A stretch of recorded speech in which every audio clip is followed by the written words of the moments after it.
శ్రీ మహాగణపతయే నమః. అందరికీ నమస్కారం.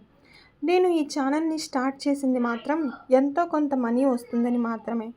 చాలామంది ఆడపిల్లలు చదువుకుని జాబ్ చేయాలని ఉన్నా కూడా ఇంట్లో సపోర్ట్ లేకపోవడం వల్లనో లేదా చిన్నపిల్లలు ఉండడం వల్లనో హౌస్ వైఫ్గానే మిగిలిపోతున్నారు. అలా మిగిలిపోకూడదని నేను ఈ ఛానల్ని స్టార్ట్ చేసి ఎంతో కొంత ఇన్కమ్ని సంపాదిద్దాం అనుకున్నాను. ఎందుకంటే చిన్న చిన్న అవసరాలకు కూడా మనం ఇతరులని డబ్బులు అడగాల్సి వస్తుంది. అవి చిన్నవే అయి ఉండొచ్చు, అవి మనకు ఎంతో ఇంపార్టెంట్ అయి ఉండొచ్చు. కానీ పక్క వాళ్ళకి అది ఆఫ్టర్ ఆల్ అంతే కదా, ఇప్పుడు ఎందుకులే అనిపిస్తుంది. కానీ మనకి చాలా బాధ కలిగించే సందర్భాలు చాలా ఉంటాయి. అవన్నీ దాటుకొని నాకు చేతిలో కొంచెం మనీ ఉంటాయి కదా అని నేను ఈ ఛానల్ని స్టార్ట్ చేశాను.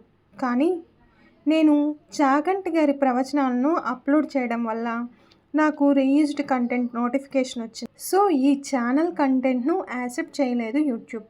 నేను ఎందుకు చాగంటి గారి ప్రవచనాలను పెట్టాను అంటే, ఆయన ప్రవచనాలను నేను గత 5 సంవత్సరాలుగా వింటున్నాను. నన్ను ఎంతలా మోటివేట్ చేశాయంటే, నేను చాలా జ్ఞానాన్ని ఆ ప్రవచనం నుండి పొందాను. అది మీ అందరికీ కూడా తెలియజేయాలని నా ప్రయత్నం. కానీ నాలా మీరు ఈ మిస్టేక్ చేసి ఇతరుల వీడియోలు పోస్ట్ చేయకుండా ఉంటే మంచిదని నా అభిప్రాయం. ఇక నుంచి నేను నా సొంత కంటెంట్తో మీ ముందుకు వస్తాను. ధన్యవాదాలు.